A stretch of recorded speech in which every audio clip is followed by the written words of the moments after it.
Hola, Ismael, buenos días, ¿cómo estás? Buenos días, Inge. Todo bien, gracias. Bueno, muy bien. Hola, Bolívar, ¿cómo estás? Buenos días, Sandra. Muy bien, gracias. Qué bueno, me alegro también. Hola, Andrés, ¿qué tal? Bueno, Andrés aún no tiene audio, aún no me escucha. Tenemos unos minutitos a ver si completamos el curso. Hola, Andrés, buenos días, ¿cómo estás? ¿Con frío o no hace tanto frío donde tú estás? Buenos días, profe. Hola, Sí, pues, está haciendo mucho frío. sí se hace frío. Sino que acá tengo prendido el calefactor, por eso dentro no siento tanto, pero si abro la puerta, me congelo. Bueno, estamos la mayoría. El día de hoy no vamos a avanzar con teoría porque es importante que vayamos un poco integrando todo lo que hemos visto desde la primera clase, de hecho.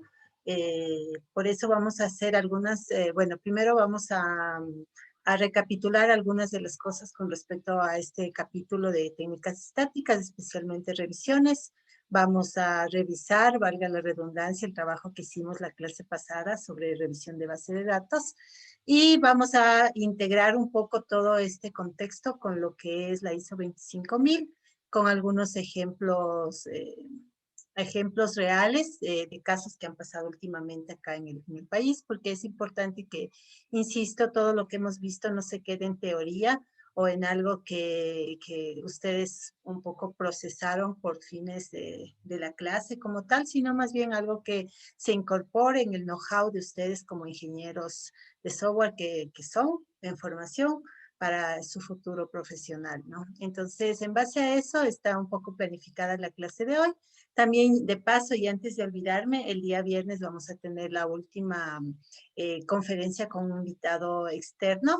Ya el viernes les diré quién es. Y es una exposición más bien de tipo práctico, ¿no? Entonces vamos a ver a una herramienta que trabaja en este tema de automatización de software. No lo vamos a hacer como laboratorio como tal, pero sí vamos a tener la posibilidad de ver la explicación del funcionamiento de este entorno.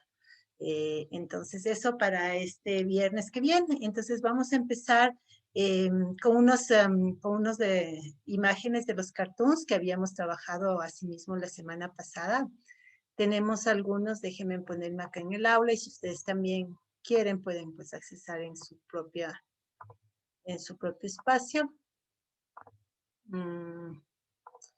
Más bien esto creo que voy a necesitar. Entonces acá en el capítulo 5 tenemos creado un espacio tipo libro que se llama Cartoons, ¿no? Entonces ese es con el que quiero empezar a revisar. Igual que hicimos la vez pasada, vamos a hacer rondas para ir un poco sacando conclusiones alrededor de lo que quieren reflejar estas caricaturas, ¿no? También, como habíamos quedado, ya les subí en el capítulo 5, me voy a regresar un ratito antes de olvidarme. El trabajo extra, este es totalmente opcional, si no lo haces no pasa nada. Sin embargo, como habíamos quedado, la idea es ver si entre todos podemos reunir más caricaturas. Déjenme ver dónde está el trabajo opcional. O todavía no está puesto. Déjenme ver, tiene que estar por aquí. Aquí está, trabajo opcional por décimas extras. Entonces, las décimas extras irán sobre la nota final del segundo bimestre, es decir, una vez calculada la nota, se sumarán estas décimas, ¿no? Primero, seleccionar caricaturas, memes, videos, multimedias. Habíamos hablado de que hay infinidad de formatos, ¿no? En los que puede venir un recurso que podemos utilizar de esta manera. La idea es que sea un contenido estilo humorístico o sarcástico, pero que ilustre algún tema o temas relacionados con los temas que hemos estudiado en este curso, incluso desde el primer bimestre, ¿no? Entonces, cualquier cosa que te encuentres por ahí, sobre todo en Twitter, hay mucho, ¿no? Segundo, publicarlos en su cuenta personal justamente de Twitter. Y cuando lo publiquen, no se olviden de referenciar mi ID, que es este que está acá, @kushirima. Y el tag general que yo utilizo para cuando publico cosas de temas de calidad de software, que es este hashtag software quality. Y luego de ese, uno o varios tags que ustedes consideren dependiendo de lo que se trate. Por ejemplo, si es que es una caricatura o un video que se refiere a temas de accesibilidad, pues puedes utilizar el hashtag accessibility. Si es que es de pruebas de regresión, puedes utilizar este de regression testing. Si es de pruebas de unidad, este de unit testing y así, ¿no? Hay muchos hashtags que existen, entonces, como sabes, cuando tipeas ya te empieza a salir la lista de los hashtags preexistentes. Y si no, puede ser también un hashtag tuyo propio, ¿no? No necesita ser uno de los que ya están circulando por ahí en la nube. Y lo que necesitaría es que antes del examen de este bimestre, le he puesto hasta el 11 de marzo, tú subas en el aula virtual simplemente tu nombre de usuario Twitter, de tal manera que yo pueda seguirte. Y una vez que te siga, yo puedo accesar a tu muro y poder ver todas las publicaciones que has hecho. Aunque en teoría me tiene que llegar por el tema de mi referenciación, pero de todas maneras nos ha pasado a veces que no funciona tan bien o no sé cuáles son los algoritmos o el criterio de los algoritmos de Twitter. No todo aparece en mi muro, pero obviamente va a aparecer en el tuyo porque eres el publicador. Entonces, ahorita vamos a ver unos ejemplos de algunos cartoons o caricaturas que podrían ser del tipo que ustedes podrían utilizar y publicar en Twitter para luego hacerlo, canjearlo con décimas para este bimestre en mi trabajo opcional. Entonces, bueno, me regreso, ¿no? Entonces, habíamos visto la clase pasada que vimos cartoons, algunos referentes al tema de fundamentos de prueba.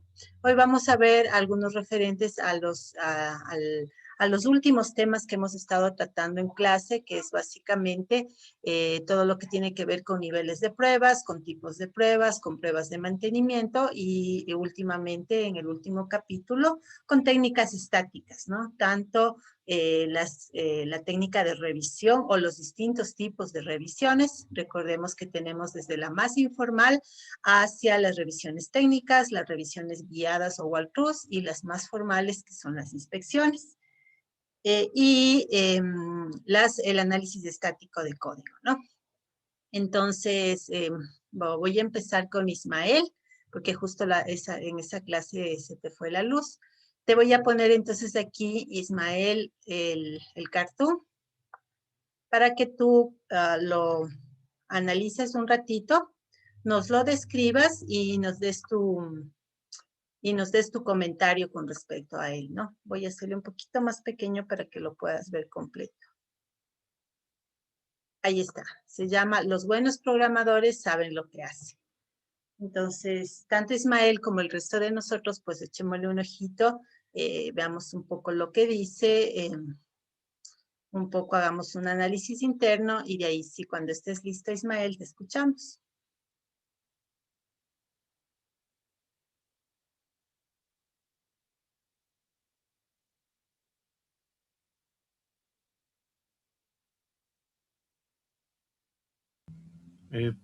Bueno, ya terminé de leer el cartón y bueno, creo que hace Primero, referencia bastante. primero descríbenos lo que está ahí, ¿no? Como que nosotros no lo estuviéramos viendo. Bueno, el cartón empieza con empezando una frase general del cartón de todos los viñetas, que es los buenos programadores, puntos suspensivos. Y se encuentran dos programadores frente a un computador.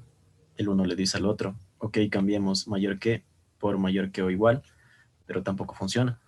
Y ahora pasa la siguiente viñeta, que es básicamente ellos en la misma situación, todavía pensando qué hacer. Y la tercera viñeta, el otro programador le dice al primero, hay que intentar con menor que. Entonces la frase principal de las tres viñetas concluye diciendo que ellos saben lo que hacen. Bueno, yo básicamente lo que comprendo, lo que se me hace gracioso de esta viñeta es que bastantes veces o bastantes ocasiones cuando estamos programando, al no tener eh, tal vez no tener una experticia, sino más que todo no tener una guía o una secuencia tal, porque la programación no es algo mecánico. Entonces, muchas veces cuando nos encontramos con un problema no sabemos cómo resolverlo tal cual y empezamos a probar todo lo que se nos ocurra. Y De hecho, el debugging que hacemos los programadores muchas veces es simplemente prueba y error hasta que valga. Entonces, creo que la ironía aquí es que los buenos programadores saben lo que hacen, cuando en realidad no es así. Como digo, muchas veces lo que hacemos es prueba y error para poder solucionar los problemas. Así es, y de hecho, si lo ves desde la perspectiva de, o sea, tú estás codificando para implementar una funcionalidad. Esa funcionalidad tiene que haber sido especificada de alguna manera y sacada a partir de una necesidad de un humano, de un usuario o cliente para el cual estamos trabajando, ¿no? Entonces, el mayor, igual o menor, no es un gusto o un criterio nuestro, sino es algo que tiene que venir ya sustentado de por qué tiene que ser así, porque cuál debe ser la condición real desde la perspectiva del negocio, ¿no? Entonces, no es un tema de adivinar o un tema como tú dices, ir cambiando para ver si a la suerte alguna cosa se produce, ¿no? Entonces, eso evidentemente no es un trabajo ingenieril, el actuar de esa manera y todos lo hemos hecho, incluyéndome, pues todos hemos caído en eso, ¿no? De a la falta de ya no saber qué hacer ni por qué no funciona, empezar simplemente a cambiar cosas al azar para ver si Diosito nos apoya y se da el milagro y compila al menos, ¿no? Porque una cosa es que compile y otra cosa es que haga bien los cálculos o los procesos que deba hacer, ¿no? Una cosa más, Ismael, ¿qué tipo de técnica de programación se está utilizando en esta caricatura? Yo diría que pair programming, porque están dos programadores revisando el mismo código. Correcto, tenemos dos personas frente a una sola estación de trabajo, ¿no? Evidentemente el que habla primero sería el que está activo, es decir, el que está fungiendo de programador principal, codificador, y el segundo sería el que le acompaña. También podríamos decir que no necesariamente es pair programming, sino también podría ser una escena de revisión de código, ¿no? En donde la persona en azul sería el revisor. Eh, Sin embargo, claro, como al final él interviene para tratar de hacer depuración, lo más seguro es que sea pair programming, ¿no? Pero es buena idea en principio que dos personas estén trabajando sobre el mismo objeto, sea de desarrollo de prueba, pero siempre y cuando lo hagan desde una buena práctica ingenieril, que eso es lo que no está pasando en este cartoon. Entonces, eso sería básicamente como para entrar en onda de la importancia que tiene que el desarrollador se apersone del tema de la calidad que le corresponde, que es el que está en el código que él está desarrollando o que ya ha desarrollado, ¿no? Entonces, por eso también es importante y por eso yo le había puesto dentro del tema de las pruebas de unidad, que son las pruebas obligatoriamente responsabilidad del propio desarrollador. ¿De acuerdo? Entonces, gracias, Ismael. No sé si quieres agregar algo más. ¿Te gustó este cartón? ¿Lo habías visto antes? No, no lo había visto antes y sí me pareció interesante. Em, Más o menos ya, o sea, me acuerdo de algunos que había visto antes y que sé que probablemente podría utilizar para los décimos extra. Chévere, buenazo. Sí, ahí pueden ir buscando y recolectando. Es bueno porque a uno le hacen de chiste en chiste, le hacen reflexionar a veces de las cosas que uno hace o deja de hacer, ¿no? Y nos ayudan para también establecer mejoras en nuestras propias prácticas. Voy a cambiar entonces y vamos a ir ahora con Andrés. ¿Estás por ahí, Andrés Domiquinga? Igual la misma cosa, lo voy a poner de tal manera que todos lo podamos ver. Andrés, tómate tu tiempo para que lo leas y cuando estés listo, nos cuentas eh, primero una descripción literal, sin análisis, y luego ya tu comentario.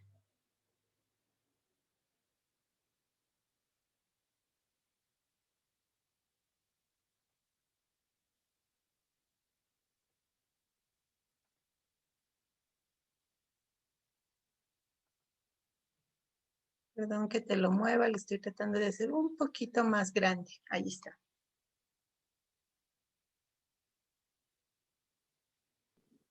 Ya, profe. Listo. Cuéntanos primero igual, como que no lo estuviéramos viendo.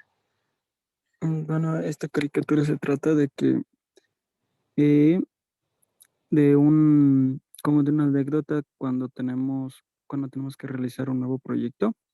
Entonces nosotros estamos confiados que podemos reutilizar código de antiguos proyectos que son casi basados a lo mismo o queremos, o queremos, ¿cómo se llama esta palabra? Queremos adaptarlos al nuevo proyecto que deseamos. Ujú, Entonces, pero en sí, nos, como tenemos guardado en cajas, se puede decir los códigos de las funciones, pero esas funciones tenían ya errores o puede decir que están desactualizados, así más o menos lo que representa la caricatura. Entonces, a nosotros a migrarlos, a implementarnos en el nuevo proyecto, estamos acarreando toditos esos errores que tuvimos antes o toditas esas desactualizaciones que tenemos para el nuevo proyecto que queremos implementar. mm, Entonces, eso es lo que yo entiendo de la caricatura, profe. ujú. ¿Y cuál sería tu análisis personal? ¿Sientes que te ha pasado esto o has visto que le haya pasado a alguien en un proyecto esta situación? Sí, la verdad es que sí, sí me ha pasado, porque como, o sea, em, yo al menos he reutilizado bastantes funciones de antiguos proyectos que hemos tenido, he copiado código de ahí, pero sí cuesta un gran trabajo. Al principio digo, bueno, solo copio y pego y le pruebo si vale, pero no me doy cuenta de que al migrar al nuevo proyecto tengo que cambiar bastantes cosas, tengo bastante retrabajo. O en el caso de que no funcionaba al 100% esa función, implementarlo al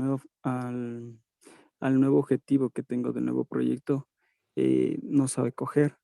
Entonces, como que sí, sí es muy común, ya que al querernos nosotros sacar más rápido el proyecto, reutilizando código, pues nos demoramos un poco más. Es mucho más la carga de trabajo porque primero toca corregir los errores que teníamos antes y segundo im- eh, ¿cómo se llama esto? Adaptarlo y Ujú. toca adaptarlo al proyecto. Entonces, eso. Ok, sí, en efecto, un poco quisiera ir también a la psicología de la persona, ¿no? Si ustedes se fijan en la primera escena, la persona está de espaldas al viejo proyecto. Un poco te da la idea de que yo estoy tratando de cerrar un capítulo de mi vida, estoy tratando de olvidarme de lo que pasó antes, porque si tú te fijas el resultado del viejo proyecto, si bien está equilibrado y se mantiene parado, ¿no? Se mantiene en pie, supuestamente se mantiene en ejecución. Por ahí vemos un poco de cosas, ¿no? Hay un montón de bugs que están hasta columpiándose por ahí. Vemos cosas que se están liqueando por ahí arriba. Vemos algunas cosas que están al revés, unas pequeñas cajitas que están por ahí sosteniendo cosas y que también esas cosas que sostienen a su vez también tienen bugs ya unos pedazos que se están cayendo.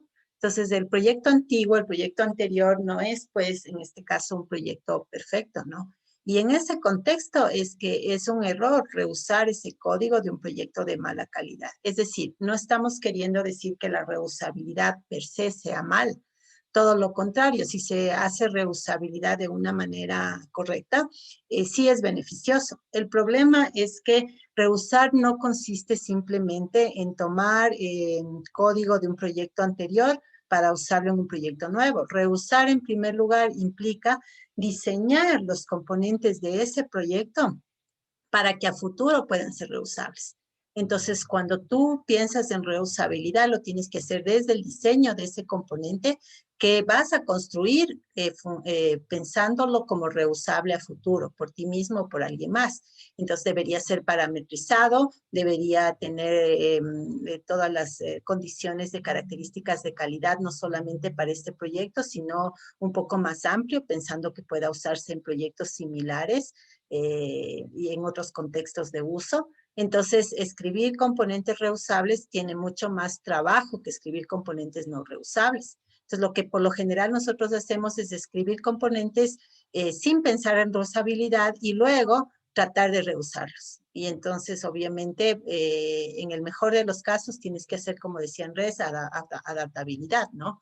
Y en el peor de los casos, pues no solamente eso, sino que te traes con problemas, con errores de defectos de calidad que arrastra y hasta puede no funcionar.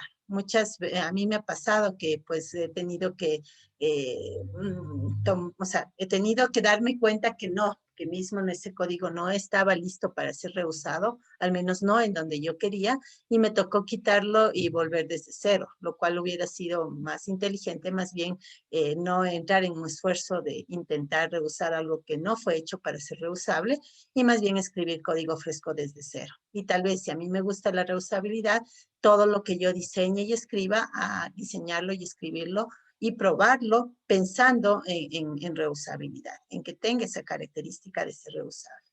Y entonces, bueno, como todo eso no ha pasado evidentemente en el proyecto anterior, la persona da la espalda, se olvida, es decir, no aprende del pasado y sonríe y dice comienzo nuevo, ¿no? Y entonces el nuevo proyecto está limpiecito.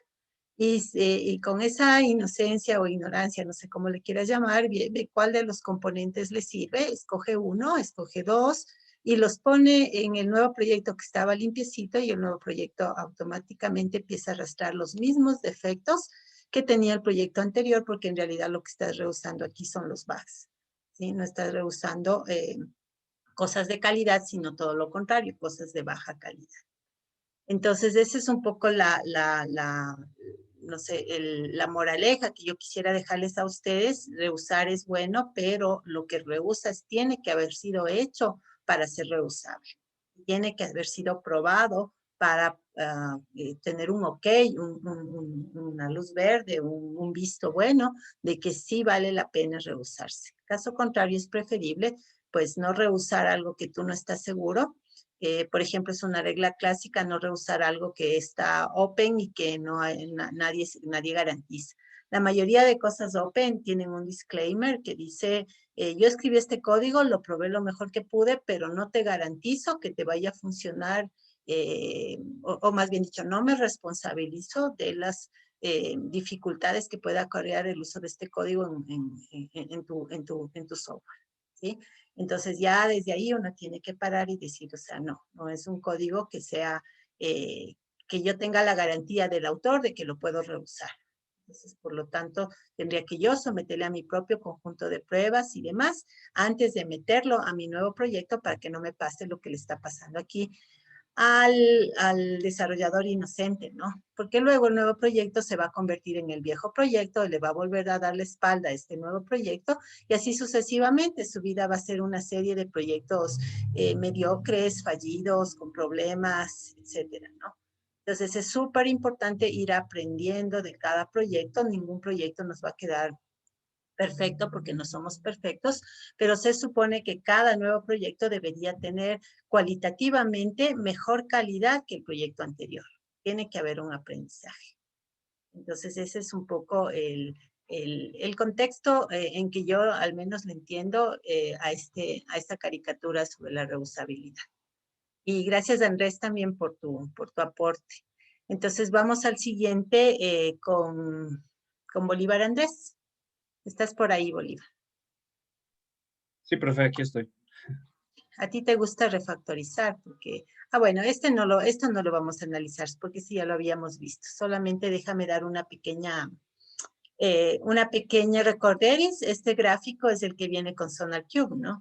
Y un poco la idea es que la visión de quien desarrolla, codifica, programa, como le quieres llamar, tiene que ser hacia una visión inteligente de la refactorización de su código, entendida la refactorización como la mejora de la calidad del código, ¿no? Entonces, la mejora viene de dos vías. Lo que dice la primera camiseta, que dice mantente en calma y escribe código limpio, que sería aseguramiento de la calidad. Es decir, esta persona todavía no ha escrito el código, pero se va a enfocar, se va a concentrar, va a aplicar todo lo que conoce, las buenas prácticas y demás, y va a procurar que su código sea lo más limpio posible. ¿Limpio de qué? Limpio de bugs y limpio de code smells, ¿no es cierto? Eso sería aseguramiento de la calidad.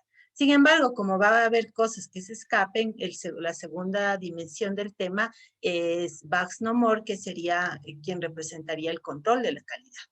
Entonces, además que esta persona trató de su mejor manera de escribir un código limpio, igual hay que pasar por un proceso de control de calidad donde a través de análisis estático y otro tipo de pruebas, de revisiones, pruebas, etcétera, se encuentren todos los defectos residuales y obviamente se los depure, lo cual implicaría también una nueva refactorización, ¿no? Entonces refactoriza en primer lugar el mismo que crea mientras va creando y dejando limpio todo, y se refactoriza después de que regresa de la identificación de bugs o defectos por parte del área de calidad, revisiones, pruebas, etc. Entonces, este es solo para entrar en la temática y ahora sí te voy a poner un grafiquito para que lo mires, nos lo describas y hagas tu análisis. Ahí está, Bolívar.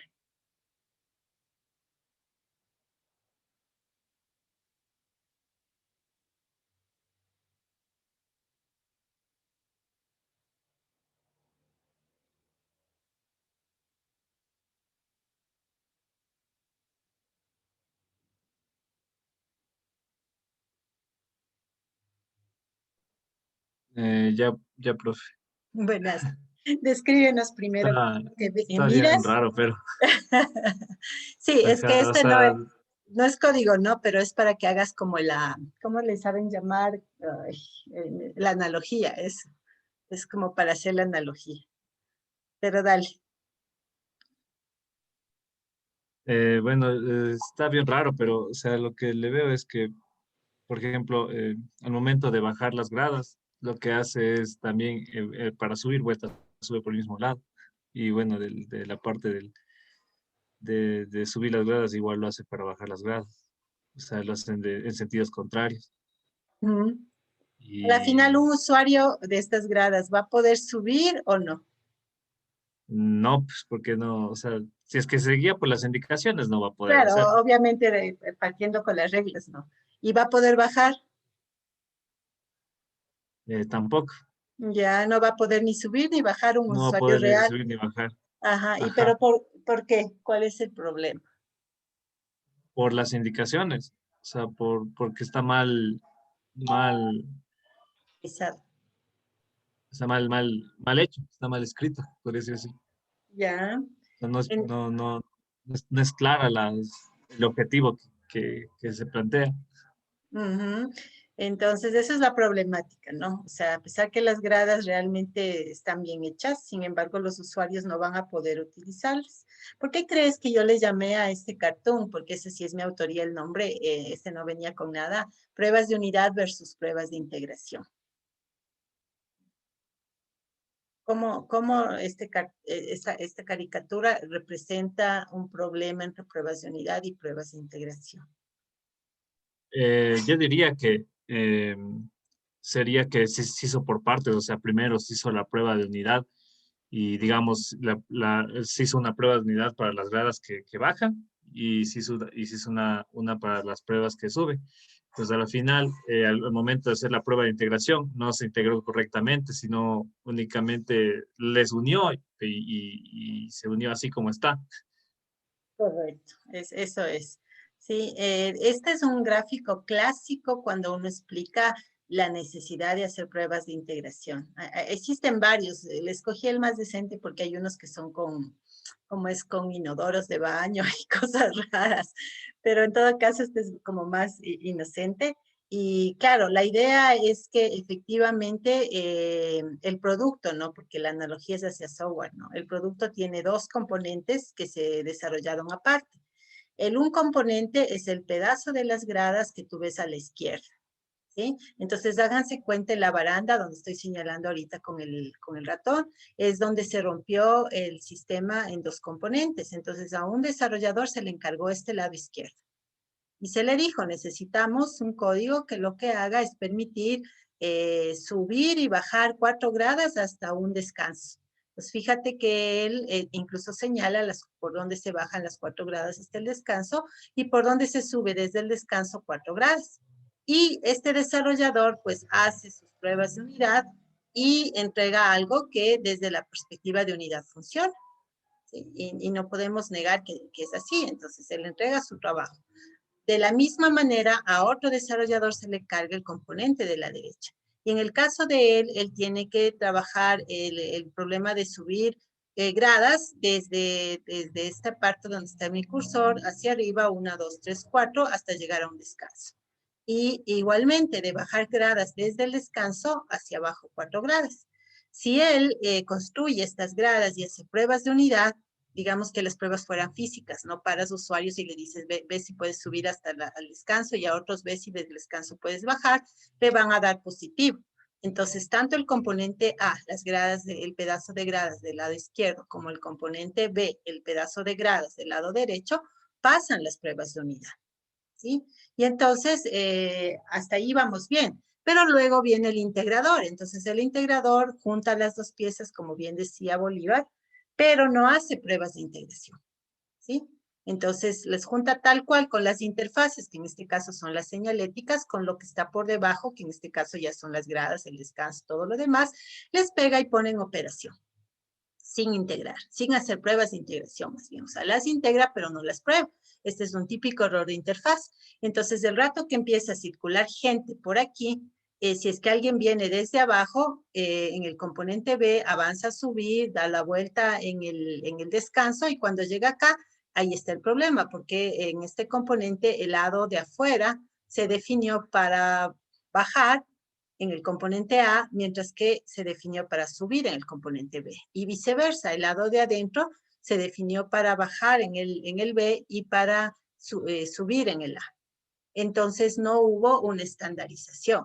Entonces aquí el problema no nace en la construcción. De hecho, la construcción de las gradas como tal está bien. Es la interfaz la que no está estandarizada. Entonces tuvo que haber habido un documento en el cual se les diga a todos, verás, todos los que van a participar en hacer pedazos de las gradas, sepan que la parte interior es para subir o para bajar y la parte exterior es para lo otro. Entonces, con ese estándar, como parte de la especificación de diseño, ya no importa si repartes el trabajo entre 10 albañiles, pero todos saben cómo tiene que ir la señalética y cómo tienen que ser construidas las gradas. Entonces, ese es el primer problema, es un problema de especificación. Luego, el desarrollador como tal, como no recibió esa especificación, comete otro error, un error que es un error de omisión. Entonces, como al programador A no le avisan qué lado sube y qué lado baja, él escoge.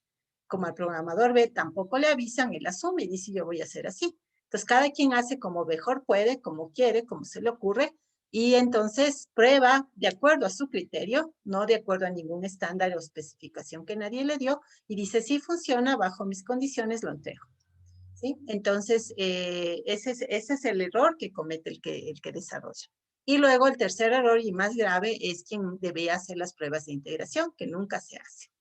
¿Sí? Entonces, porque esta es una foto real, ¿no? Si ustedes se fijan, no está amagado las flechas, en realidad, en este caso, alguien que pintó, ¿no es cierto? Pintó el un lado, luego pintó el otro lado, pero nunca se puso a pensar que todo tiene que integrarse de una manera, digamos, coherente, ¿no? Entonces, esos son los problemas, los defectos de integración que se presentan en los sistemas, y que no los detectamos porque no diseñamos pruebas de integración.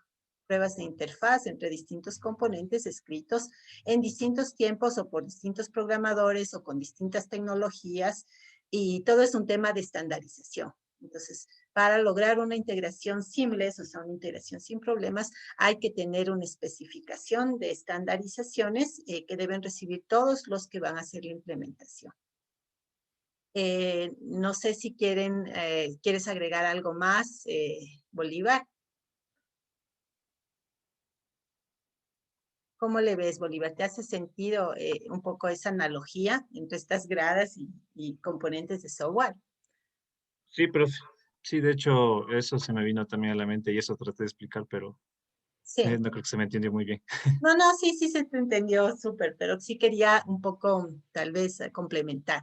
Y vamos a la última, y a los últimos dicen que serán los primeros, en este caso, Brian, porque me falta Ricardo, que no ha venido hoy.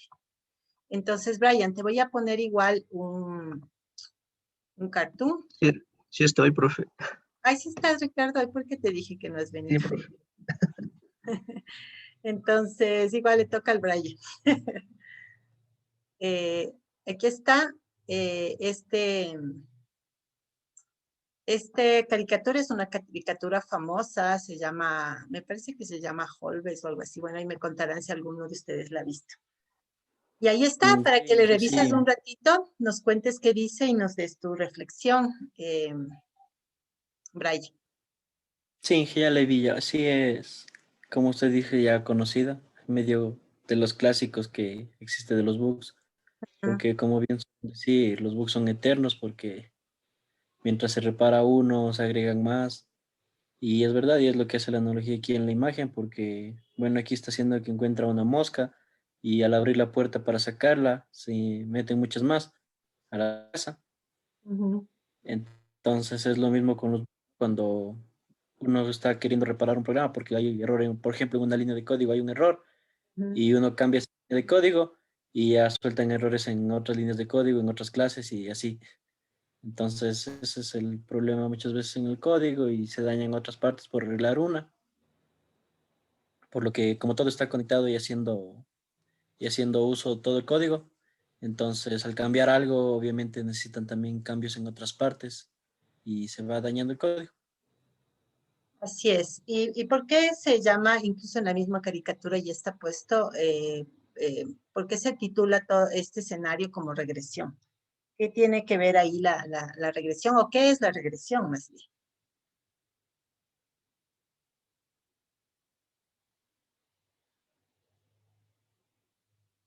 Brian, ¿estás ahí? Sí, estaba pensándole un poco con la caricatura. Ajá. Bueno, puede ser como, sería como volver hacia atrás en sí lo que es la regresión. Y con la caricatura, que podría ser que nos tocaría volver a revisar nuevamente lo que ya hemos hecho antes para, después de arreglar algo, nos tocaría regresar a lo que ya hemos hecho antes para verificar que todo esté bien. Sí, así es, o sea, porque uno cree, o sea, a veces se piensa inocentemente que con hacer repetición de la prueba ya está bien, ¿no? Entonces, por ejemplo, en la escena 1, se da cuenta del bug, del mosco, y claro, lo depura, ¿no? Entonces lo atrapa, está contento y lo saca, ¿cierto? Y entonces ahí yo podría hacer retesting, que es otra vez echarle una revisada sí, pues una revisión al espacio y, y asegurarme de que no hay esa mosca, que quiere decir que sí, efectivamente sí logré sacarla, y de paso asegurarme de que no se hayan entrado otras, ¿no? Entonces, si no haces eso y te vas contento, o sea, con un poco de suerte la que atrapaste no se regresó, pero definitivamente se le entraron otras, ¿no? Entonces, si no haces la prueba de regresión, si no haces pruebas de regresión de todo lo que está en el contexto donde hiciste un cambio, es muy probable que se te metan estas moscas extras sin que te des cuenta. Entonces, un poco trata trata de reflejar la importancia de las pruebas de regresión y cómo estas pruebas no deben ser omitidas bajo ninguna circunstancia en ningún proyecto de software. ¿Sí? Porque, como tú bien dices, a todos nos ha pasado también que por bien hacer, y a veces ni siquiera, a mí me ha pasado a veces ni siquiera por quitar un defecto, sino a veces por querer mejorar, ¿no? Entonces, según yo ya terminé, ya está bonito, ya solo quiero, yo qué sé, cambiarle algo de la interfaz. Y entonces solo por hacer algo que es estético, he acabado dañando otras cosas que eran más importantes, como un procesamiento, por ejemplo, o disminuyendo el tiempo de respuesta. Entonces, sacrificando desempeño por estética. Cuando tal vez el cliente dijo, lo que más me interesa es tiempo de respuesta, aunque la estética esté normal, no esté así excelente, pero aceptable, ¿no? Entonces, entonces, sí es importante siempre diseñar, implementar y ejecutar pruebas de regresión, que son la pareja de las pruebas de repetición o de confirmación cada vez que vuelve el código versionado con cambios implementados, siempre. O sea, que esos cambios sean producto de defectos previos que se mandó a corregir, como en el caso de la caricatura por la mosca que estaba volando, o por mejoras, como el caso que yo les cuento, que por querer dejarlo mejor, acabé perdiendo muchas horas porque me tocó corregir pues todos los defectos adicionales que sin querer los inserté en el código por querer simplemente mejorar algo que tal vez ni siquiera, como les digo, era necesario. No sé si quieres agregar algo más, Brian. No dije nada más. Chévere. Entonces, bueno, esas algunas caricaturas que teníamos.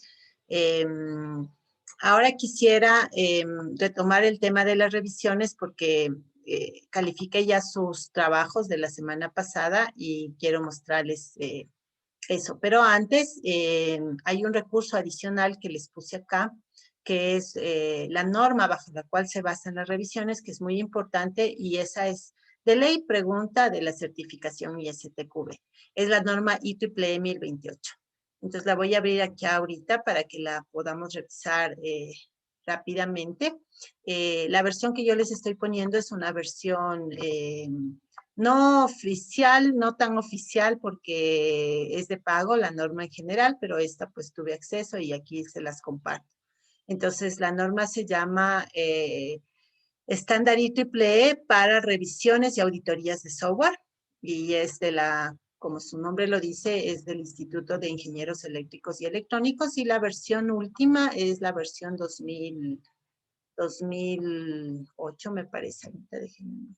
Esta es la versión, no le puse aquí, no me acuerdo, pero estaba en las diapositivas que vimos la semana pasada, ¿no? Creo que es 2008. Sí, es la 2008, aquí está. ¿Sí? Entonces, esta es la versión 2008. La primera versión salió en el año 97. Y de esta norma, en la certificación, te van a preguntar que tengas digamos, una idea general de lo que abarca la norma. Entonces, por eso me voy a ir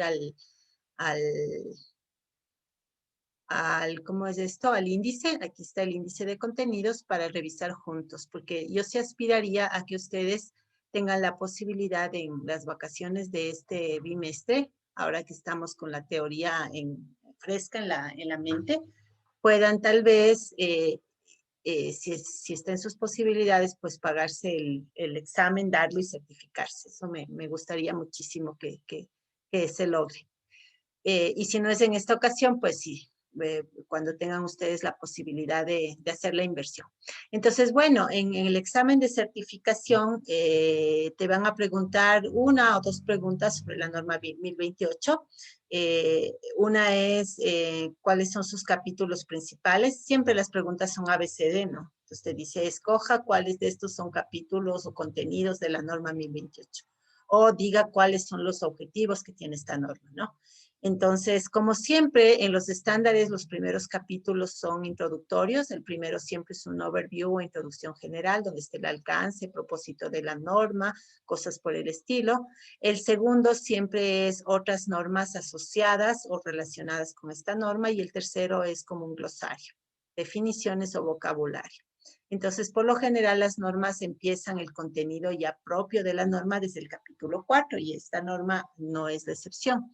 Entonces, el capítulo 4 habla de las revisiones de gestión, que como les había dicho, no es parte de la certificación de ISTQB, porque la certificación ISTQB se enfoca en todo lo que tiene que ver con la ingeniería de pruebas, ¿no? Y las revisiones de gestión no son ingenieriles, sino administrativas.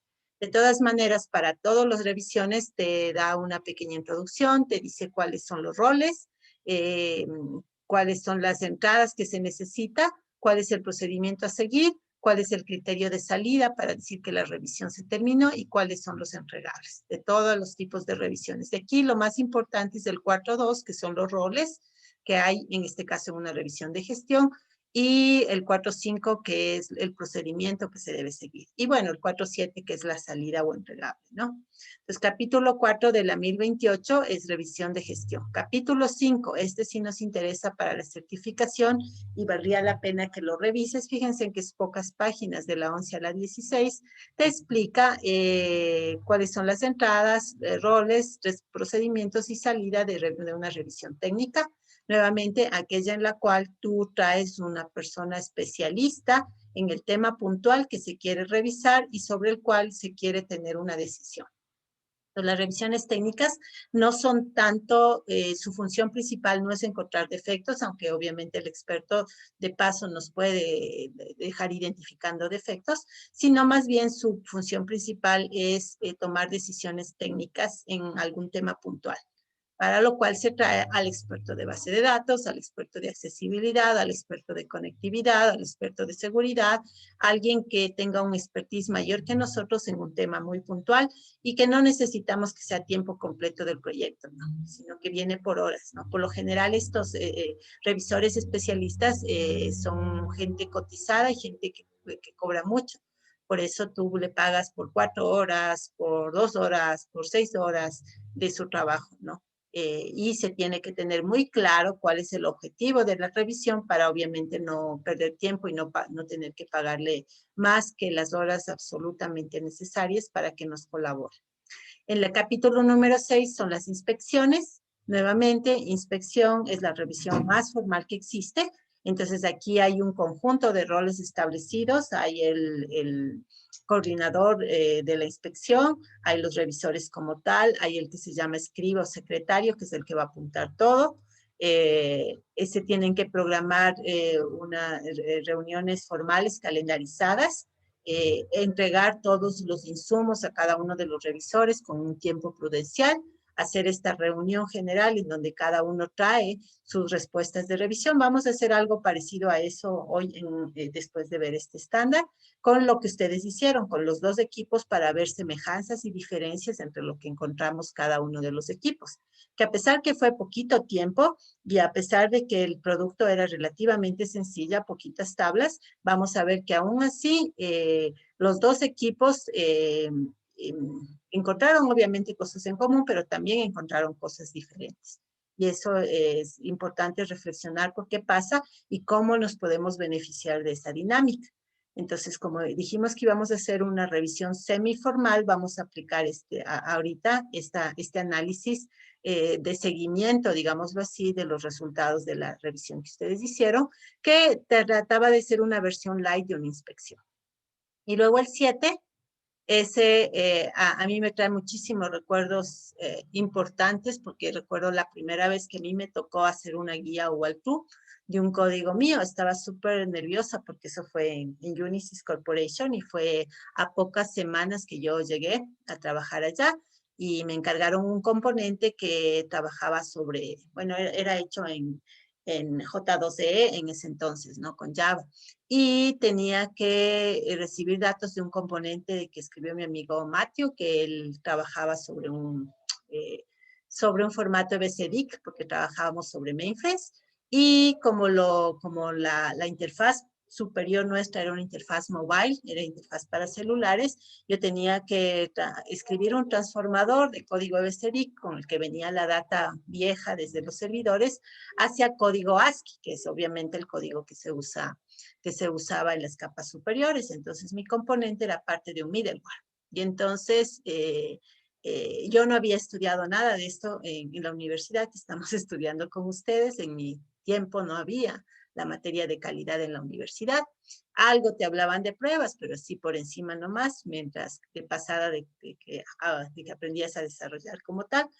Y yo nunca había sabido que era un walkthrough ni cómo hacerlo y me tocó, ¿no? Entonces tuve que ponerme al frente, mi código se mostró en una pantalla grandotota y había mis compañeros, unas 8 personas por lo menos, tal vez un poco más, de otros desarrolladores que trabajaban en el mismo proyecto, que estaban ahí para poner ojo crítico hasta la última coma que yo había escrito, ¿no?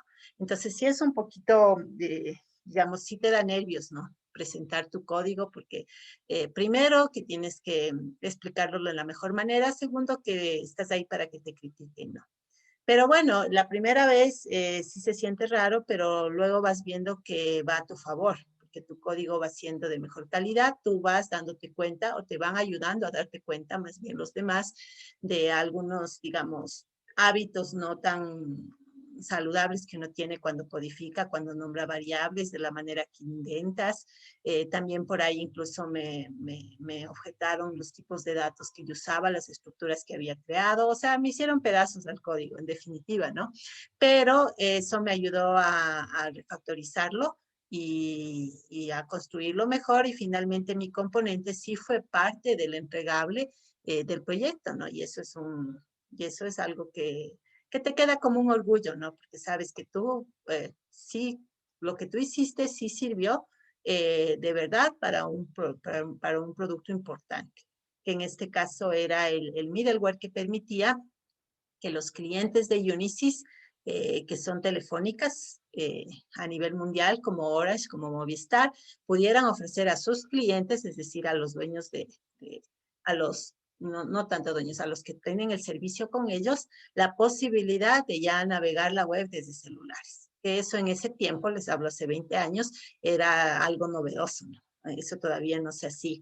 Entonces nosotros estuvimos ahí para habilitar ese tipo de tecnología a nivel mundial, para Europa, para Brasil. No recuerdo si en Asia algún país era cliente de telefonía de Unisys, pero salimos a nivel mundial y habilitamos desde el middleware. Entonces, así funcionan los walkthrough y se hacen en la vida real para proyectos serios y cuando se quiere entregar software de verdad, pensando en la calidad. Entonces, esos son los walkthroughs. El mismo dueño guía a los revisores para que le vayan criticando. Y el octavo, ese tiene que ver con un pequeño trabajito que vamos a hacer hoy en la segunda parte, que ya les voy a dar a ustedes la posta. Auditorías. Entonces, como les había dicho, las auditorías es igual a una revisión, por lo general una revisión formal, es decir, una inspección, pero en este caso los inspectores es gente externa que no tiene ninguna relación ni contractual, ni laboral, ni ningún interés, en teoría, con el resultado de la auditoría o revisión. Entonces, el resultado puede ser todo está mal, o puede ser todo está bien, pero ellos no ganan nada ni porque esté mal, ni porque esté bien. Entonces, por lo tanto, se entiende que su dictamen es independiente y se entiende que va a ser un dictamen justo, ¿no? Entonces, por eso se audita y se controla. Como ahorita, ¿no? Que le están pidiendo la Contraloría que se haga una auditoría informática a la base de datos del Consejo Nacional Electoral. Entonces, nosotros, sin querer meternos en la parte de si es legal, constitucional o no, en la parte política de cómo afecta el proceso electoral, desde la perspectiva nuestra como ingenieros, ahí lo que aplica es justamente, o sea, si se diera paso, lo que debería aplicar es justamente esta sección que tenemos ahorita al frente. La sección 8 de la norma IEEE 1028, que explica cómo se debe hacer una auditoría. ¿Sí? De esa manera, el que tome el trabajo de auditor tiene el respaldo de una norma internacional de cómo hizo su trabajo. ¿Sí? No lo hizo como le pareció o intuitivamente, sino conforme a una norma. Entonces, en la medida en que tú trabajes de conformidad con normas, vas a tener ese respaldo de que estás cumpliendo algo que esté estandarizado y aceptado a nivel mundial. Pues por eso les quería mostrar. Y bueno, de ahí ya viene obviamente ya el desarrollo de los contenidos de toda la norma. Pero con esta pequeña explicación, ustedes ya tienen en realidad lo que necesitan para responder correctamente las preguntas de la certificación con respecto a la norma 1028. No sé si hasta ahí tienen alguna duda o comentario que quieren hacer, o si no me regalan su visto. Y les explico el pequeño trabajo que vamos a hacer hoy. Gracias, Ismael, Ricardo y los demás. Gracias, Bolívar. Y me faltas Andrés nomás. Regálame un visto y de paso voy a tomar la lista de hoy. A ver. Entonces, el trabajo de hoy no va a ser calificado, porque mi idea no es presionarles a que tengan que correr por una calificación, pero sí lo vamos a hacer en equipo, porque en esto de la calidad es importante no ser un llanero solitario, sino trabajar como equipos de calidad, desde procesos ingenieriles orientados hacia aseguramiento y control de la calidad. Y evidentemente, como les decía al inicio, la idea es que toda esta teoría no quede en el papel, no quede en los estándares, no quede en tus respuestas correctas en los exámenes o en los cuestionarios, sino que te sirva para tomar decisiones prácticas en la vida real. Entonces, en esa medida es que quiero mostrarles primero cómo nos fue con las revisiones que hicimos la semana pasada y luego plantearles un nuevo trabajo de análisis de calidad. Entonces, les voy a compartir. Esto no lo tengo subido en el aula virtual, porque lo acabé de hacer reciencito, pero ya se lo subo después de la clase. Son 2 pequeños PowerPoints que tengo por aquí.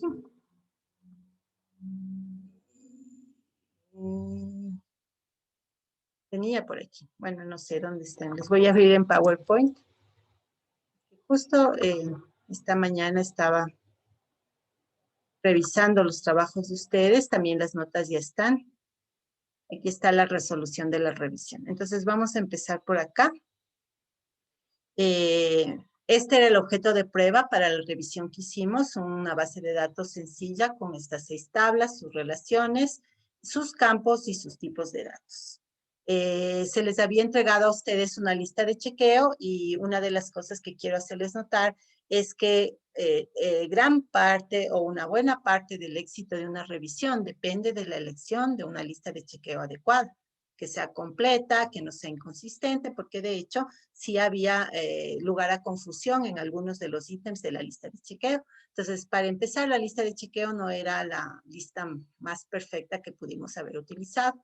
Luego, en un caso real, debería ser una lista más amplia, con más cosas, ¿no? No había tiempo en este caso para hacer una revisión a profundidad y por eso yo hice una lista reducida que tomé de una fuente.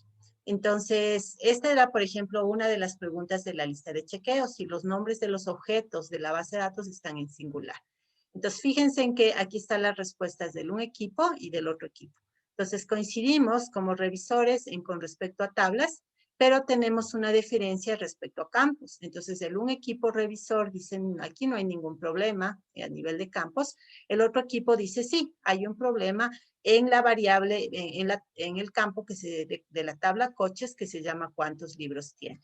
Si me regreso al objeto original, en efecto, en la tabla coches hay un campo que se llama cuántos litros tiene, ¿sí? Y estaría en efecto en plural, ¿no? Entonces aquí ya vemos la primera diferencia de cómo el un equipo encontró un defecto que el otro equipo no encontró. ¿Sí? Eso nos lleva a darnos cuenta que eso, o sea, eso siempre va a pasar.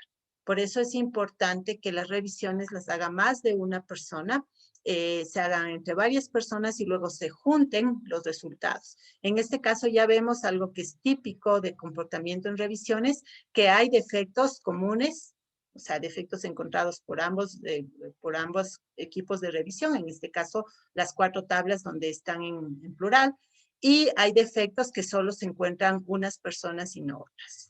Entonces, todo eso hay que fusionar, ¿no? Para poder hacer el reporte global de los defectos encontrados por todos los revisores, o en este caso por todos los equipos de revisión, a los que van a depurar. Y obviamente el equipo que no encontró este defecto no lo va a depurar, porque si no encontraste el defecto, pues si no lo viste, no tienes cómo depurarlo y se espera que el otro equipo sí lo haya hecho. Eso vamos ya a revisar al último. Aquí hay ejemplos de contradicciones en la lista de chequeo. Si ustedes se fijan en la primera pregunta, bueno, aquí hay algunas preguntas. La una decía, ¿prefijos, sufijos están en mayúsculas? Otra decía, es la misma, ¿no? Pero esto es lo que un equipo dijo. Un equipo dijo, no, no hay nada. El otro equipo dijo, sí, hay un montón, porque encuentro unos IDs que la D está en minúscula, ¿sí? Y hay otra pregunta que es un poco contradictoria que dice, para los campos de identificación, que son justamente los que dicen ID, ¿no es cierto? Se antepone el acrónimo ID. ¿Sí? Entonces aquí está el acrónimo ID en minúscula, seguido del nombre de la tabla. ¿Sí? Y entonces aquí ya no estaría en minúscula, la I estaría en mayúscula. Entonces, ¿en qué mismo quedamos? ¿Un prefijo va en mayúsculas o va en minúsculas cuando es identificación? Entonces, de todas maneras, acá uno de los equipos reporta los problemas. No sé qué. Sí, dime. Sí, perdón que le interrumpa. Ajá. Pero en este caso, o sea, no dijo que era lo mismo porque usted dijo que los prefijos y sufijos, lo que nos pide arriba, este en mayúsculas, aplicaría si tiene una regla en específico que se haya que se haya establecido. Por ejemplo, que pongamos un ID antes de, o sea, separado de la palabra, no como está aquí, como especifica la palabra ID cliente, más bien tendría que ver con el campo de abajo que dice identificación se antepone. En cambio, los prefijos te dijo que era alguna regla extra que nos haya, Correcto, que nos pidan poner y que nosotros no correcto. teníamos eso. Correcto, sí, aquí el problema no es de los revisores, el problema es de la lista de chequeo. Y claro, yo hice aclaraciones para que ustedes puedan continuar con la revisión. Entonces, aquí no es algo que sea de atachar a los revisores, sino a quien diseñó o escogió la lista, ¿sí? Que en este caso soy yo.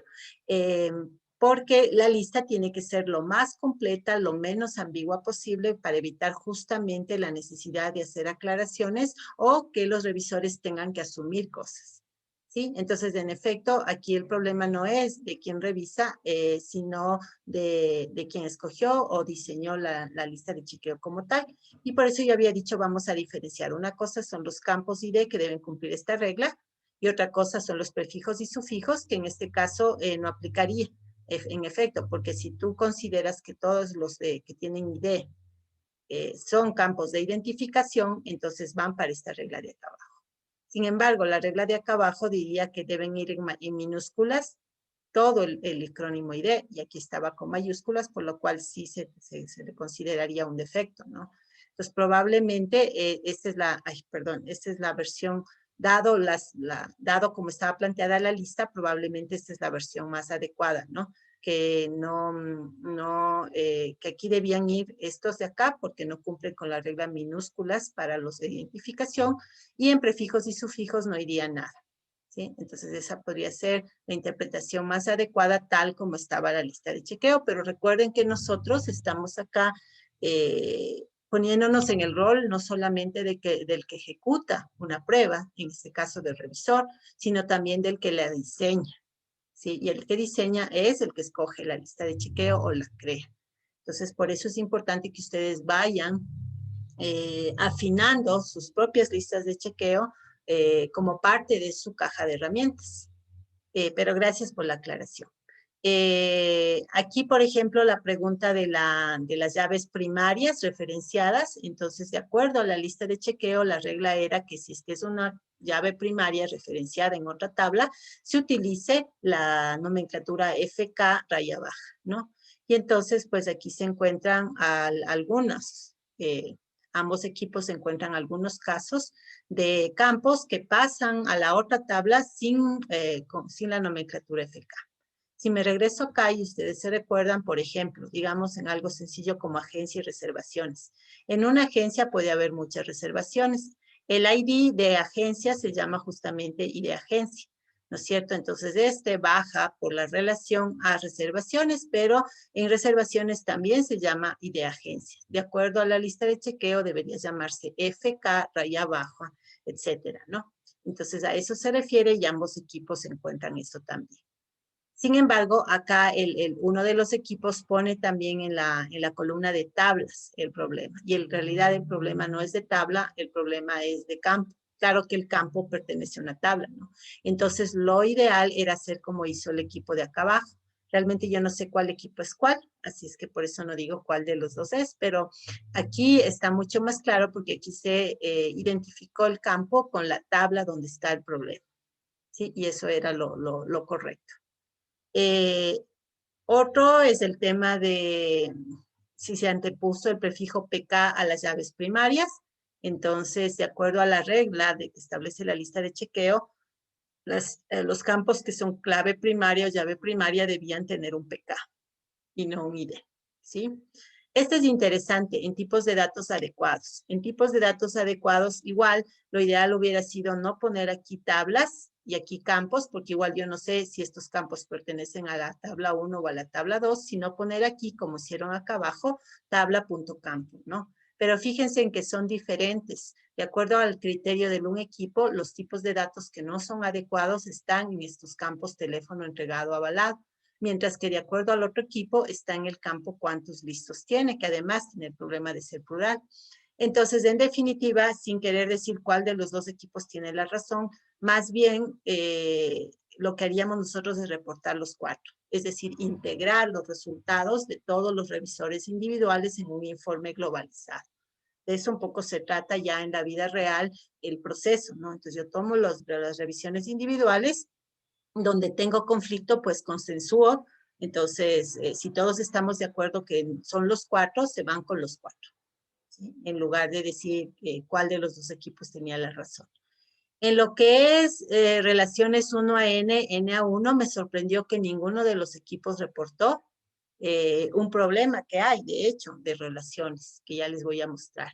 Y en lo que es claves foráneas, a continuación de claves primarias, pues eso no estaba, no está correcto de acuerdo a la lista de chequeo en ninguno de los casos, ¿no? Bueno, en algunos sí. Si yo me regreso al objeto de prueba, la idea sería que todos estos, por ejemplo, en reservaciones, todos estos que son ID, que en realidad son claves foráneas, de acuerdo a la lista de chequeo, deberían estar inmediatamente después de la clave primaria. De mi experiencia como trabajando en mantenimiento de bases de datos, porque por muchísimo tiempo mi rol fue en bases de datos más bien, eso antes de ir a hacer la maestría, yo trabajaba más bien escribiendo triggers, procedimientos almacenados, haciendo diseños y mantenimientos de bases de datos. Es súper importante, o es mucho más claro, cuando todos los FKs están directamente aquí, antes de todos los campos que son propios de la tabla. Entonces, todos estos deberían estar acá arriba. Eso es lo que está queriendo decir la lista de chequeo y es lo que se detectó en estos casos. No sé si sean todos, pero el otro equipo no los reportó. Y finalmente el NaN, ¿no? Como ustedes saben de sus clases de base de datos, tú no puedes mandar un modelo final sin abrir una relación NaN, porque si no lo haces, el modelo no está en tercera forma normal y debe estar, ¿no? Entonces, toda relación NaN, como sabemos, se debe partir en dos relaciones 1 a N. Y ambos equipos identifican bien las dos tablas. Sin embargo, ninguno de los equipos da la solución correcta. Entonces, vamos a ver las soluciones. Entonces, aquí tengo capturados los dos equipos, ¿no? Entonces, en efecto, yo ya veo aquí cosas como que en reservación, en el caso de este equipo, ya se puso con FK y debajo del PK, ¿no es cierto? De paso, se respetó el ID que habían colocado los que hicieron la base de datos, pero bajándole la I minúscula, respeta entonces ya lo que estaba pidiendo la lista de chequeo, y se va corrigiendo cosas de ese estilo, ¿no? Sin embargo, la relación sigue figurando entre cliente y avalado, que ustedes mismos reportan, como donde hay un problema, sigue figurando igual, DNA. Entonces, este problema no está resuelto en esta versión mejorada de la base de datos. Aunque, insisto, muchos otros problemas están resueltos. Por ejemplo, el campo plural ya se le cambió a otro nombre que se le llamó número litro. También creo que se corrigieron algunos de los ¿cómo es esto? De los datos. No sé si los dueños de este modelo me cuentan alguna otra cosa que corrigieron que se me está escapando. ¿Alguno de ustedes?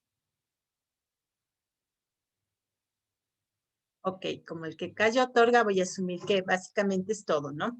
Entonces, en el otro modelo, en cambio, sí, igual se suben los FKs, a pesar de que creo que no se reportaron, pero está cambiado. La variable aquí, por ejemplo, el defecto que no se encontró se mantiene, lo cual es obvio, ¿no? Porque si un defecto no es identificado, no va a ser depurado.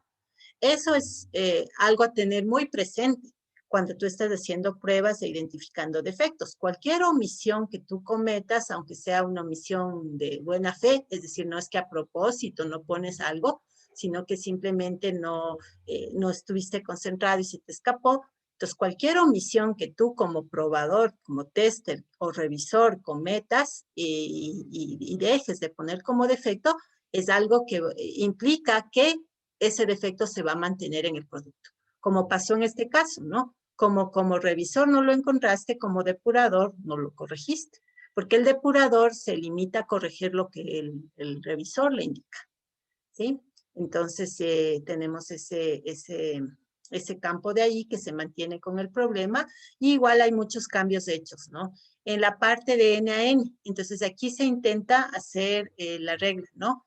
Una relación N a N se parte en dos relaciones 1 a N con una tabla de partición, ¿sí? Como es entre cliente y avalado, entonces siguiendo la regla mecánica, digámoslo así, este equipo crea la tabla de partición, y le llama cliente avalado porque une las dos, y entonces crea las relaciones 1 a N. Hasta ahí estamos siguiendo como en receta de cocina los pasos que aprendimos en base de datos de cómo se aperturan Ns a Ns.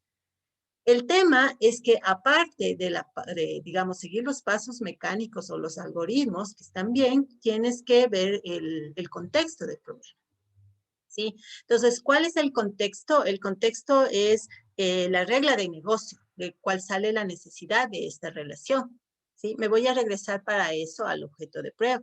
Y me estoy tomando tiempo en esto, a pesar que esta no es una clase de base de datos, porque esa es la lógica que tú debes seguir, tanto como tester como depurador. Tienes que entender la lógica detrás de la especificación que llevó a alguien a crear la tabla, a crear más bien la relación N-A-N, ¿sí? Que es esta relación que está acá. Entonces, la pregunta que yo debía hacerme es, ¿cuál es la lógica detrás de esta relación avalados? Y si te das cuenta, la clave está un poco en los campos, ¿no? Que puso el dueño del objeto, ¿no? Él puso un campo, el ID del cliente que avala y el ID del cliente avalado. Y un bit, que no estoy muy de acuerdo, que es como un binario sí o no. Entonces, supone que si me avaló, dice sí, y si no me avaló, dice no, o capaz es una escala. Avalado como súper avalado, medio avalado, más o menos avalado, no lo sé, pero es un campo binario en este caso porque es un bit. Bueno, pero la clave está en que hay dos IDs, de un cliente que avala y de un cliente que es avalado.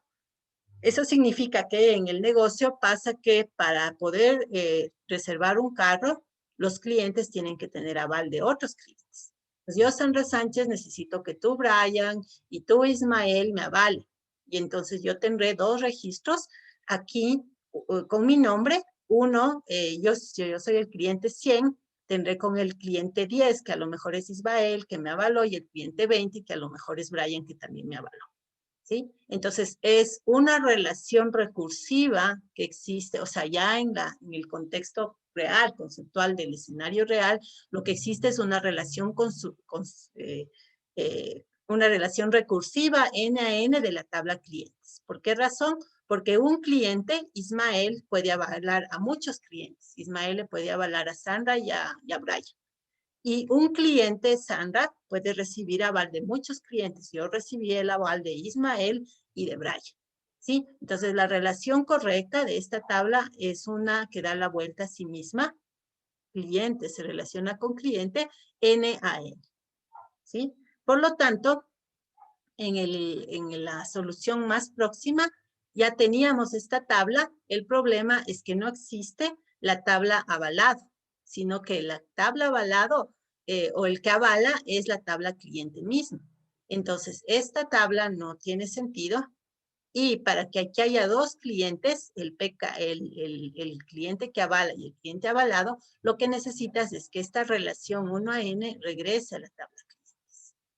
Entonces, la que rompe entre dos relaciones con clientes. La una es un cliente puede avalar a muchos clientes y la otra es un cliente puede ser avalado por muchos clientes, lo cual me lleva a la lista, al ítem de la lista de chequeo que decía si están nombradas todas las relaciones, y me extrañó que ningún equipo dijo que eso era un defecto, porque como ustedes ven, ni en las soluciones de ustedes, ni en el objeto original, hay nombres en las relaciones. Y las relaciones tienen que tener nombres para que la semántica se mantenga y el que las está utilizando la base de datos puede entender, ¿sí? En definitiva, ¿cuál es mi apreciación? Para hacer un ejercicio semiformal, con el poco tiempo que tuvimos, ambos equipos lo hicieron muy bien. Encontraron bastantes defectos y no solamente que los encontraron, sino que asumieron el reto que les puse de corregirlos. Y presentaron efectivamente ambos equipos una versión mejor en calidad que el objeto de prueba original. lo cual demuestra que la técnica de revisión sí sirve para rápidamente encontrar defectos y mejorar el objeto de prueba, ¿no? El objeto que se está queriendo trabajar. Y todo lo otro que les he contado, pues tiene que ver también con tu conocimiento de bases de datos y otras cosas que te permitirían a ti tener mayor expertise en encontrar defectos rápidamente y luego también tener la posibilidad de hacer las correcciones. Quien corrige tiene que conocer cómo corregir el objeto de prueba, ¿no? Yo no te podría pedir que corrijas un modelo de base de datos si nunca has tomado al menos una clase de base de datos. Entonces, tanto la revisión como la depuración o refactorización de los objetos de prueba son trabajos especializados. Ahí tienen ustedes las notas son altas, pero sí quería tomarme mi tiempo para hacerles esta explicación, esta reflexión. ¿Qué opinas, Ismael? Habla en nombre de tu equipo. Bueno, Sandra, la verdad es que bueno, el trabajo hicimos rápido, no teníamos mucho tiempo y prácticamente alcanzamos a subir con las justas. También, bueno, cabe recalcar que somos solo dos. Pero yo lo que tengo dudas es en la parte que me decía de la muchos a muchos, porque aparte de que es difícil para nosotros ver las reglas del negocio o el contexto en un ejercicio así, fuera de contexto básicamente, no me parece, o sea, mejor dicho, yo lo que tengo entendido es que si yo hago la recursividad pierdo los atributos que tengo de la tabla que se elimina, como es avalado, por ejemplo. Entonces, o sea, por lo que tengo entendido, cuando quiero pasar, por ejemplo, cuando yo paso un modelo físico, un N a N, se me va a pasar así con una tabla intermedia. Entonces, por Sí. eso me estoy diciendo así. De hecho, la tabla intermedia está bien. Me voy a regresar, insisto, no es clase de base de datos, pero no quiero que nos quedemos con la duda. La tabla intermedia se va a bajar al modelo físico y la tabla intermedia se va a llamar cliente avalado si es que tú quieres. Pero en realidad la tabla lo que tiene es dos cosas, el cliente que avala y el cliente avalado. Entonces, el 1FK es el cliente que avala, o sea, tus campos también están bien. Sí, el 1 es, perdón, no me deja aquí. Este campo está bien, tal vez el nombre más largo podría ser FK cliente que avala. Y el segundo FK también está bien, es FK cliente avalado. Pero los dos campos son IDs de clientes, ¿sí? Entonces, esta tabla avalado es el problema. Entonces, esta tabla avalado en realidad es una lista de clientes. Y esa lista de clientes está acá. El campo es avalado, de hecho, es inútil. Porque si yo ya tengo un registro aquí que dice que el cliente 100 le avaló al cliente 120, ya no necesito un campo que diga sí. Si simplemente no hubo el aval, no existe el registro acá. Entonces, yendo a tu pregunta, que es muy válida, a nivel físico se va a crear la tabla cliente avalado, pero va a tener dos claves foráneas y si quieres le podrías agregar una clave primaria, que en este caso no tiene porque sería la conjunción de las dos foráneas. Es decir, por ejemplo, el registro 100-105 significa que el cliente número 100, ¿cuál es el cliente número 100? El que tiene el PK100 acá, avaló al cliente 105, que es el que tiene el PK105 en la tabla de clientes. Entonces, toda la información de los clientes que avalan, que avalan y que son avalados está en la tabla clientes. Por eso te digo que la tabla que rompe, que sí debe existir, obviamente, porque ahí va la información del rompimiento, tiene dos relaciones contra la misma tabla, que es la tabla cliente. Y la tabla avalado no tiene ningún sentido. Y efectivamente estaba fuera de contexto porque para todo esto que estoy contándote deberías haber tenido acceso al menos a la especificación, ¿no? Pero sí, efectivamente la tabla de rompimiento existe. El problema es que las relaciones eran recursivas hacia cliente. Y sí, la otra cosa es que no es, a ver, las relaciones recursivas en base de datos aumentan la complejidad, ¿sí?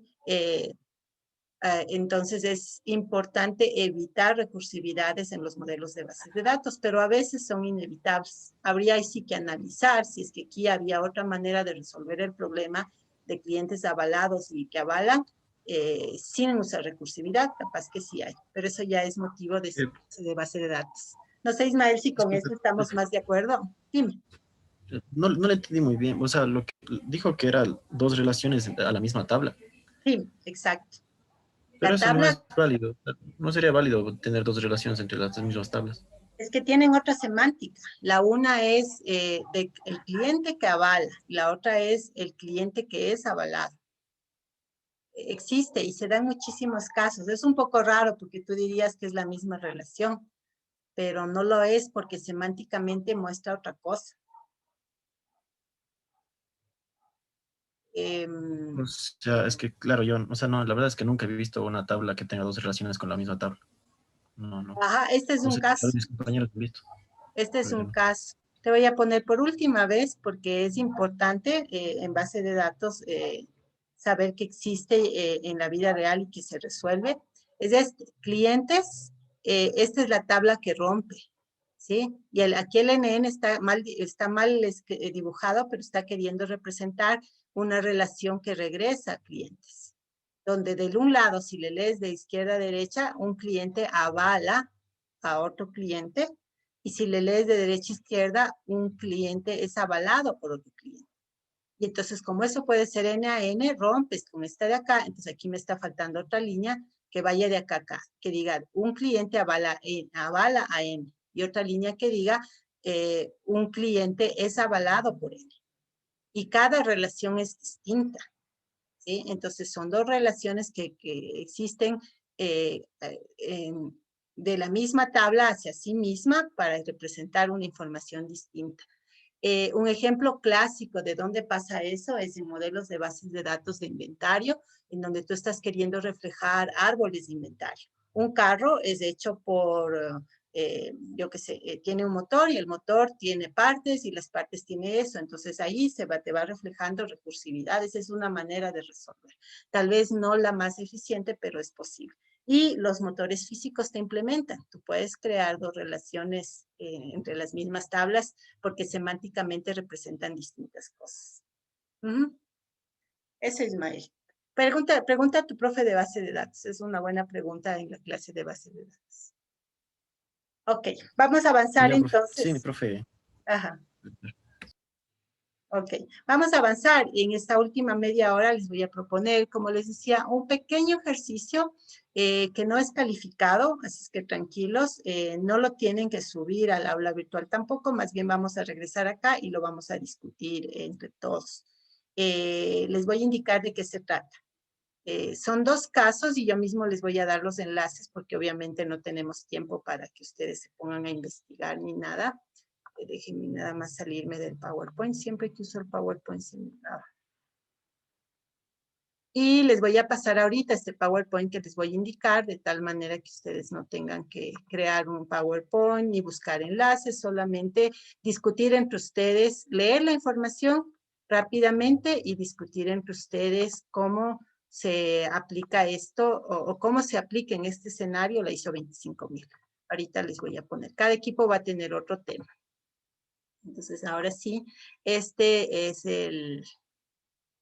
nuevamente, no sé dónde guardé, pero ahorita les voy a abrir se deja, aquí está, ejercicio de análisis de calidad. Entonces, este es el que les voy a compartir. Bueno, sí es capítulo de... El primer caso, el equipo de Ismael va a resolver el caso del Ministerio de Finanzas. Entonces, aquí está el enlace de noticia del 28 de enero, en donde se describe cuál es el caso, cuál es el problema del software del Ministerio de Finanzas. Y lo que necesito es que ustedes hagan una revisión así rápida, obviamente no tenemos mucho tiempo ahorita, de la ISO 25000, no a nivel de criterios, sino a nivel de subcriterios, ¿sí? Y decidan dónde se debió haber hecho aseguramiento de calidad en el caso del software del Ministerio de Finanzas para evitar el problema que actualmente tienen, que es que tuvieron que retirar el nuevo software y están por volver al anterior, están utilizando Excel, está hecho un relajo, producto del cual estamos impagos desde que empezó, de todo este mes, un montón de gente que recibimos, digamos, ingresos o pagos desde el Ministerio de Finanzas. Entonces es un caso grave que está oculto básicamente, porque a nadie le gusta que se enteren de estas cosas, pero bueno, ahí está el enlace y ustedes nos contarán cuando regresemos. Entonces busquen, por ejemplo, criterio, yo qué sé, en el criterio seguridad, en su criterio integridad y en la explicación, aquí una breve oración que diga, pues pensamos que se debió haber hecho pruebas de integridad para mejorar la seguridad del producto, por decirles algo. No hace falta, hasta donde ustedes avancen a cubrir en el poco tiempo que vamos a tener, no hace falta que terminen de revisar toda la 25,000.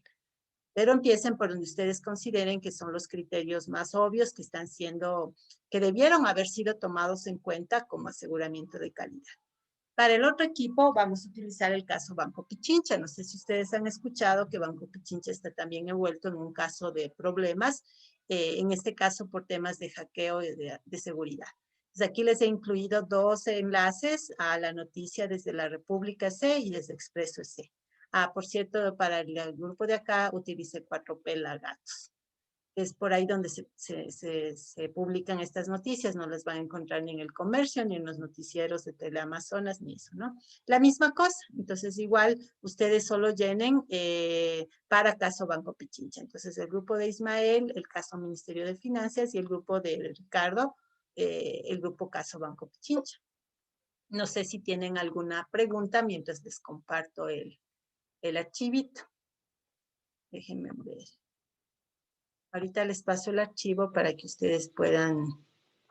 ¿Y ahora dónde estará? Es la pregunta del millón. Déjenme ver, chicos, lo que pasa es que no sé dónde le he grabado. Y hasta eso ya se nos acaba el tiempo. Bueno, no importa, aunque discutan unos 10 minutitos, me es suficiente. Se supone que está en el... se supone que está en el directorio, pero no lo encuentro. Voy a mandar. ¿Se acuerdan que el otro día también tuve problemas de directorio? O fue con el otro curso, no recuerdo. Pero buscaba un archivo y no encontraba y nunca supe por qué, luego asumí. Ok, entonces ahorita les voy a pasar. Tenemos una media horita, entonces nos vamos a dar unos 15 minutos para que ustedes conversen y llenen solamente textual y muy corto, más para ayuda de ustedes que nada, información en la diapo, en el caso que les toque. Y en 15 minutos nos volvemos a ver para conversar, así mismo informalmente apoyados de sus diapos, de lo que lograron ustedes analizar. Lo que me interesa es ver esta capacidad que tenemos de relacionar los criterios de la ISO 25000 con estos casos reales. Por ahí es donde quiero ir. Siempre y cuando logre encontrar cuando logre mandarles el archivo. Okay. Entonces se llama ejercicio de análisis de calidad. Ya. Listo, entonces ya lo tienen aquí en el chat del Zoom. Y ahorita les voy a abrir los cuartos. 15 minutitos vamos a trabajar. Voy a abrir 2. ¿Con quién eres, Ismael? Perdona, siempre me olvido. Con Brian. Ismael con Brian. Y Andrés, eres con Bolívar y Ricardo, ¿verdad? Sí, profe. Y Ricardo, te tengo que mover al 2. Ya, listo. Ok, chicos, 15 minutitos. Lo que puedan avanzar en ese tiempo está bien.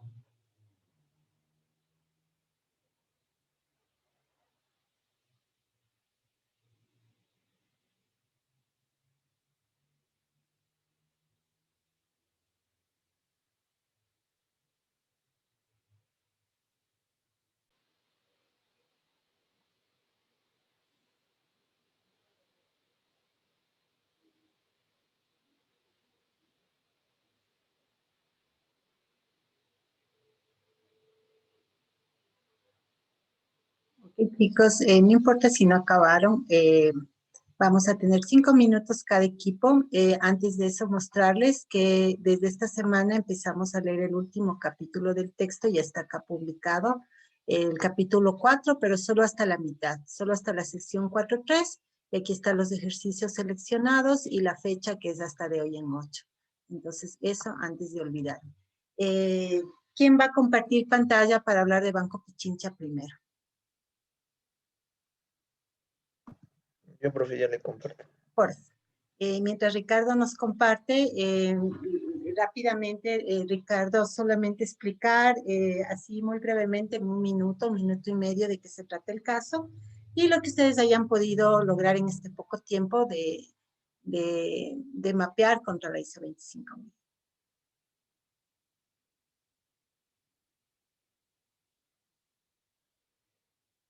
Lamentablemente ya se nos quedó poquito el tiempo, pero hagámoslo rápidamente. Dale. Profe, no sé si ya, Sí. ya puede visualizar. Bueno, lo que es el caso de Pichincha, creo que ya es conocido por todos, que hubo un acceso no autorizado al banco, entonces afirman que se robó 80 gigabytes de información confidencial relacionada con Banco Pichincha, lo que es Visa Titanium, Diners Club y Discover. Entonces ahí habían comentarios de que el atacante así podría hacer uso de phishing para poder tener un acceso no autorizado a los datos de los clientes que pertenezcan a los bancos.